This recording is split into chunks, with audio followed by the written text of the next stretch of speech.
The 20th century is never old because it is constantly reborn. Daily the command is issued, make up the century.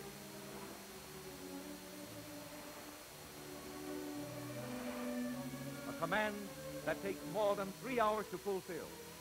Not an inch is neglected inside or out. No rooms in home or hostelry are scrubbed and rubbed daily to such a point of freshness and inviting cleanliness. The century is immaculate when a veritable army of experienced workers have finished their appointed task. Trained according to a carefully planned routine, this human machine of many units gets into motion, methodically, quietly, each individual attending to the detail entrusted to him, each operation bringing the great train one step nearer perfected assembly. Precision, skill, care, dispatch.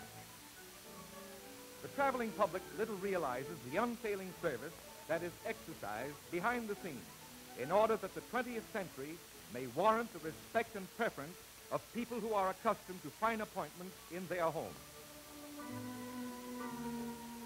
Fresh from daily sources of supply, here they lie, foods of all kinds, waiting for their allotment to the century's dining service. Fruits, crisp, clean vegetables, choice beverages, meats of the best, condiments, products right from the dairy, the widest assortment of commissary supplies, selected for catering to the taste of people who are bred to gracious living. No hotel is more ready for satisfying the epicure's every want and whim.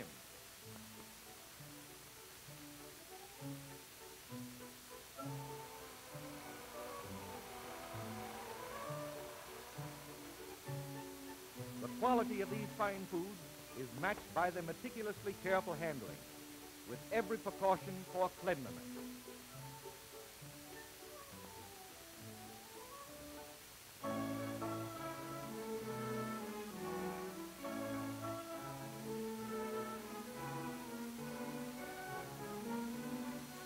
From the moment they leave shelf and refrigerator to their final deposit in kitchen and pantry of the dining car.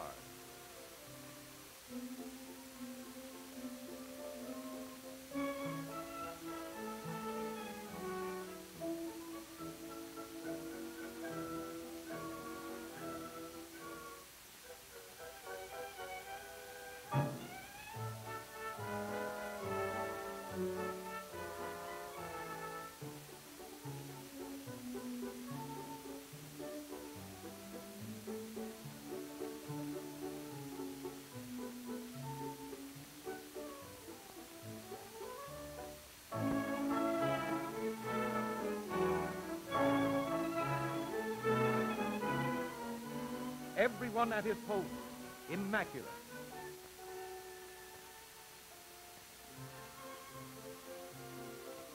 As the proud Limited is rolled into LaSalle Street Station.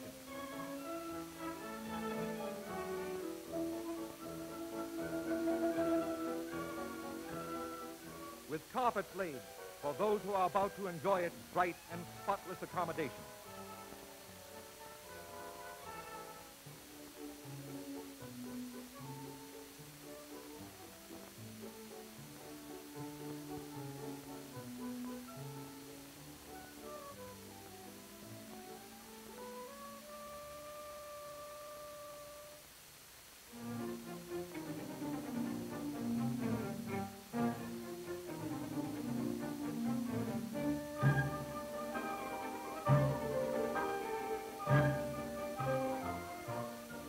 There is a period each day of the year known as the Century Hour. Here in Chicago, as in New York and Boston, people gauge their movements, their appointments, their mail, their business by observing the Century Hour.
arrived down to the last split second. And we are on our way. The 20th Century Limited, green train of the New York Central Line.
From Chicago, we pause at Elkhart, where the Century receives the first of endless inspections under the skilled eyes of hundreds of men, all along its speeding length.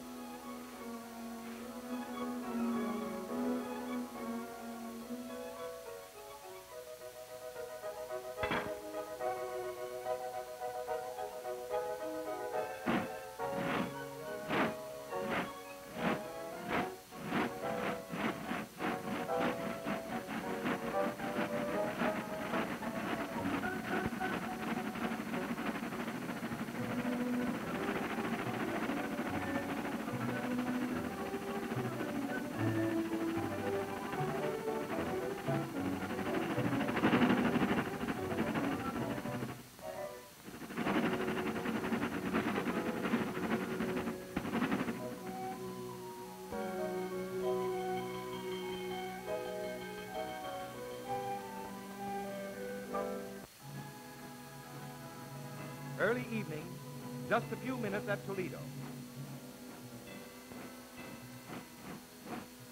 Time enough for securing today's papers from New York, or for a short turn up and down the platform, while still another corps of workers busy themselves at the Century's never-stopping inspection. Then, once more, the Century rolls on.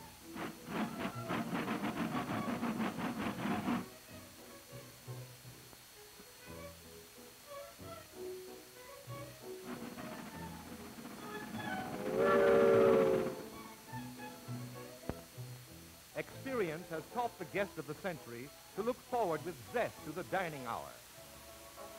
The very appearance of one's table is stimulating. Selections are made, glasses raised for gracious toast. Professional service by professionals, trained in the serving of fine food.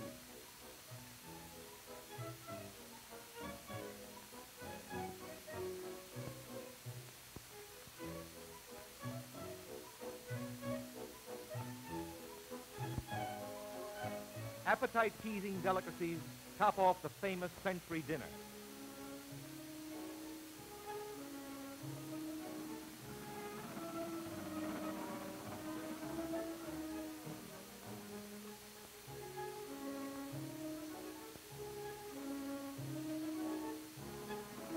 As soft light glows, comes the fall of night.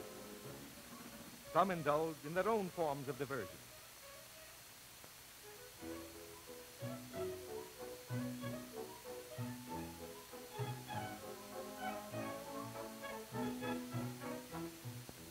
While for others, retiring time arrives.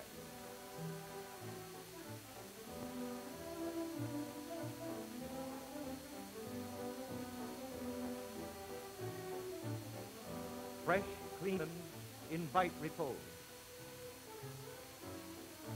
In drawing rooms, compartments, individual bedrooms, and spacious berths, refreshing rest is assured on the Century.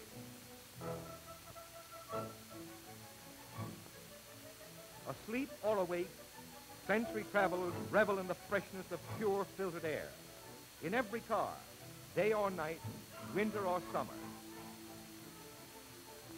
Ideal traveling comfort for the 20th century is air-conditioned from end to end.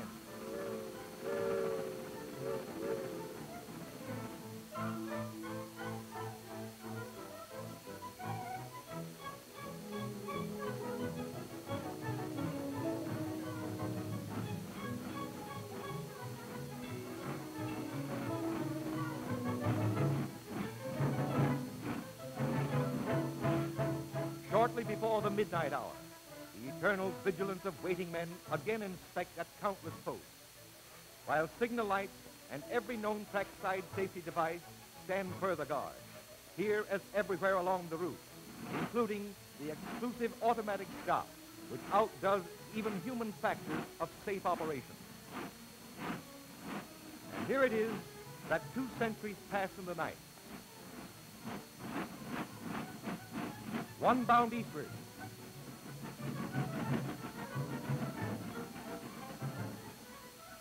and the other speeding from the Atlantic to Chicago.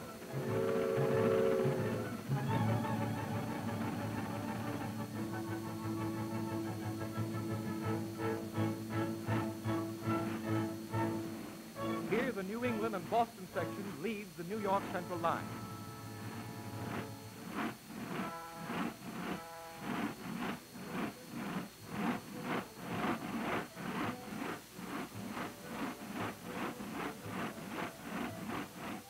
And proceeds up the main line of the Boston and Albany toward its destination.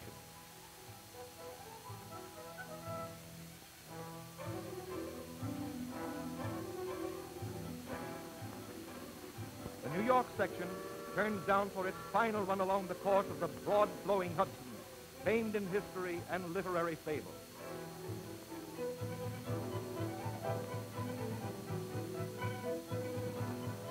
A glimpse of West Point, majestic on the opposite shore, cradle of our Army's commissioned staff, nestled high above the river that rolls on to the sea. Framing vistas of supreme beauty in our windows, as we arise and prepare in comfort and ease for the occupations of the day.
Entering the Park Avenue Tunnel, an open, airy, spacious passage to the northern part of the city.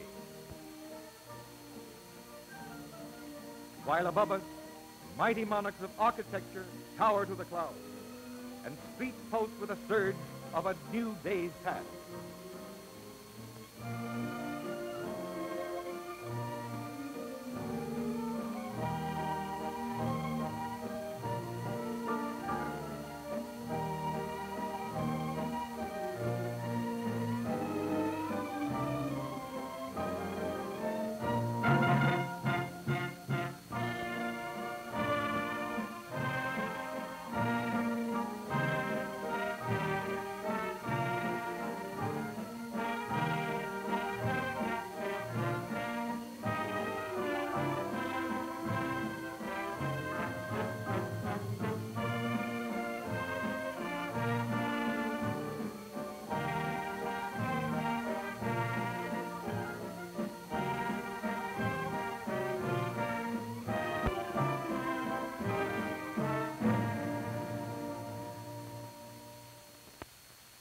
Here, in the cathedral-like spaces of the terminal itself, throbbing heart of the nation's metropolis, we have arrived, the way of ways.